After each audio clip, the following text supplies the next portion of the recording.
The wire ಜಾಲತಾಣ ಪತ್ರಿಕೆಯು ಪ್ರಕಟಿಸಿರುವ ವರದಿಯೊಂದು ಜಲಪಂಥೀಯ ಭಯೋತ್ಪಾದನೆಯ ಕುರಿತಂತೆ ಮತ್ತೊಂದು ಸುತ್ತಿನ ಚರ್ಚೆಗೆ ಕಾರಣವಾಗಿದೆ. ಆರ್ಎಸ್ಎಸ್ನ ಮಾಜಿ ಪ್ರಚಾರಕ ಯಶವಂತ್ ಸಹದೇವ್ ಶಿಂದೆ ಎಂಬವರು ಆರ್ಎಸ್ಎಸ್ ಮತ್ತು ಬಜರಂಗ ದಳವನ್ನು ಭಯೋತ್ಪಾದಕನ ಸಂಘಟನೆಗಳು ಎಂದು ಘೋಷಿಸಲು ಒತ್ತಾಯಿಸಿರುವ ಬಗ್ಗೆ ಅದು ವಿಸ್ತೃತ ವರದಿಯನ್ನು ಮಾಡಿದೆ. ಈ ಪತ್ರವನ್ನು ಕೇಂದ್ರ ಗೃಹ ಸಚಿವ ಅಮಿತ್ ಶಾ ಮತ್ತು ಕರ್ನಾಟಕದ ಗೃಹ ಸಚಿವ ಪ್ರಿಯಾಂಕ್ ಖರ್ಗೆ ಕಳುಹಿಸಿದ್ದಾರೆ. ಆಗಸ್ಟ್ ಆರಂಭದಲ್ಲಿ ಶಿಂದೆ ಕಳುಹಿಸಿರುವ ಪತ್ರದಲ್ಲಿ 2000 ದಶಕದ ಬಾಂಬ್ ಸ್ಫೋಟಗಳಲ್ಲಿ ಹಿಂದೂ ಪಂಥೀಯರು ಭಾಗಿಯಾಗಿದ್ದರು ಎಂದು ಅವರು ಮತ್ತೆ ಆರೋಪಿಸಿದ್ದಾರೆ. ಈ ಬಗ್ಗೆ ಅವರು ಹಲವು ವರ್ಷಗಳಿಂದ ಆರೋಪ ಮಾಡುತ್ತಲೇ ಬಂದಿದ್ದಾರೆ. ವಿಶೇಷ ಏನೆಂದರೆ ಈ ಪ್ರಕರಣಗಳಲ್ಲಿ ಆರೋಪಿಗಳನ್ನು ನ್ಯಾಯಾಲಯ ಅಂತಿಮವಾಗಿ ದೋಷಮುಕ್ತಗೊಳಿಸಿದೆ. 1990ರಿಂದ ಪೂರ್ಣಾವಧಿ ಆರ್ಎಸ್ಎಸ್ ಕಾರ್ಯಕರ್ತರಾಗಿದ್ದ ಶಿಂದೆ ಬಾಂಬ್ ತಯಾರಿಕೆ ಮತ್ತು ತರಬೇತಿ ತಂಡಕ್ಕೆ ಸೇರಲು ಕೇಳಿಕೊಂಡ ಬಳಿಕ ಸಂಘಟನೆಯನ್ನು ತೊರೆದಿದ್ದಾಗಿ ಹೇಳಿದ್ದಾರೆ. 2022ರ ಆಗಸ್ಟ್ನಲ್ಲಿ ಮಹಾರಾಷ್ಟ್ರದ ನಾಂದೇಡ್ನ ಸಿಬಿಐ ನ್ಯಾಯಾಲಯದ ಮುಂದೆ ಸಲ್ಲಿಸಿದ ಅಫಿಡವಿಟ್ನಲ್ಲಿ ಈಗ ವಿಶ್ವ ಹಿಂದೂ ಪರಿಷತ್ತಿನ ಪ್ರಧಾನ ಕಾರ್ಯದರ್ಶಿಯಾಗಿರುವ ಮಿಲಿಂದ್ ಪರಾಂಡೆ ಸೇರಿದಂತೆ ಆರ್ಎಸ್ಎಸ್ ಮತ್ತು ವಿಶ್ವ ಹಿಂದೂ ಪರಿಷತ್ ಸದಸ್ಯರು ದೇಶದ ವಿವಿಧ ಕಡೆ ಸರಣಿ ಬಾಂಬ್ ಸ್ಫೋಟಗಳನ್ನು ಯೋಚಿಸಿದ್ದ ಸಭೆಯಲ್ಲಿ ಭಾಗವಹಿಸಿದ್ದರು ಎಂದು ಶಿಂದೆ ಹೇಳಿಕೊಂಡಿದ್ದರು.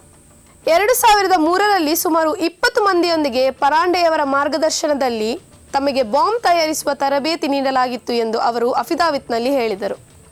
2006ರ ಏಪ್ರಿಲ್ನಲ್ಲಿ ನಡೆದ ನಾಂದೇಡ್ ಸ್ಫೋಟ ಪ್ರಕರಣದ ವಿಚಾರಣೆಯ ಭಾಗವಾಗಿ ಈ ಅಫಿಡವಿಟ್ ಸಲ್ಲಿಸಲಾಗಿತ್ತು. ಆರ್ಎಸ್ಎಸ್ ಕಾರ್ಯಕರ್ತ ಲಕ್ಷ್ಮಣ್ ರಾಜ್ ಕೊಂಡ್ವಾರ್ ಅವರ ಮನೆಯಲ್ಲಿ ಸಂಭವಿಸಿದ ಸ್ಫೋಟದಲ್ಲಿ ಅವರ ಪುತ್ರ ನರೇಶ್ ಹಾಗೂ ವಿಶ್ವ ಹಿಂದೂ ಪರಿಷತ್ ಕಾರ್ಯದರ್ಶಿ ಎಂದು ಹೇಳಲಾಗಿದ್ದ ಹಿಮಾಂಶು ಪನ್ಸೆ ಮೃತಪಟ್ಟಿದ್ದರು. ಇದು ಬಾಂಬ್ ಜೋಡಿಸುವ ಕಾರ್ಯಾಚರಣೆಯಾಗಿದ್ದು ಔರಂಗಾಬಾದ್ನ ಮಸೀದಿಯನ್ನು ಗುರಿಯಾಗಿಸಿಕೊಂಡಿರಬಹುದು ಎಂದು ಸಿಬಿಐ ಆಗ ಹೇಳಿತ್ತು. ಈ ಪ್ರಕರಣದಲ್ಲಿ ಶಿಂದೆ ಅವರನ್ನ ಸಾಕ್ಷಿಯನ್ನಾಗಿ ಮಾಡಲು ಪ್ರಯತ್ನಿಸಲಾಗಿತ್ತು.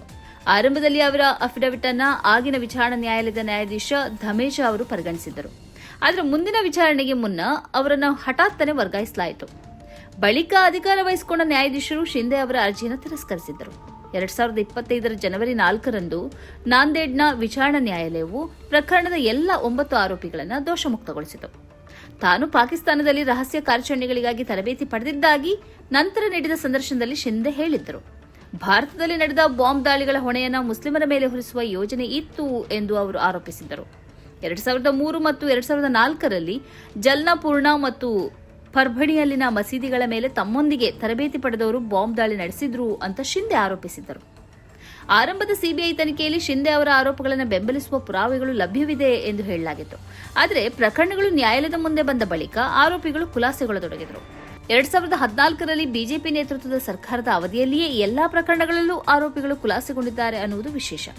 ಶಿಂದೆ ಅವರ ಆರೋಪಗಳಿಗೆ ಆರ್ಎಸ್ಎಸ್ ಮತ್ತು ವಿಶ್ವ ಹಿಂದೂ ಪರಿಷತ್ ಈವರೆಗೂ ಯಾವುದೇ ಪ್ರತಿಕ್ರಿಯೆ ನೀಡಿಲ್ಲ. ಅಜ್ಮೀರ್ ಶರೀಫ್ ದರ್ಗಾ ಸ್ಫೋಟ ಪ್ರಕರಣಕ್ಕೆ ಸಂಬಂಧಿಸಿ ಆರ್ಎಸ್ಎಸ್ ನಾಯಕ ಇಂದ್ರೇಶ್ ಕುಮಾರ್ ವಿರುದ್ಧವೂ ಶಿಂದೆ ತಮ್ಮ ಪತ್ರದಲ್ಲಿ ಆರೋಪ ಹೊರಿಸಿದ್ದಾರೆ.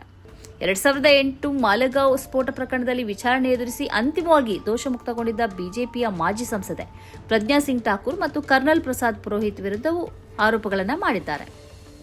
ದಿ ವೈರ್ ಜಾಲತಾಣ ಪ್ರಕಟಿಸಿರುವ ವರದಿ ಮತ್ತೊಮ್ಮೆ ರಾಜಕೀಯ ವಲಯದಲ್ಲಿ ಚರ್ಚೆಗೆ ಕಾರಣವಾಗಿದೆ. ಈ ಕಾರ್ಯಕ್ರಮದ ಪ್ರಾಯೋಜಕರು Gadiyar group of companies, specialized in piling and shoring, engineering consultancy, firefighting, steel structures, real estate.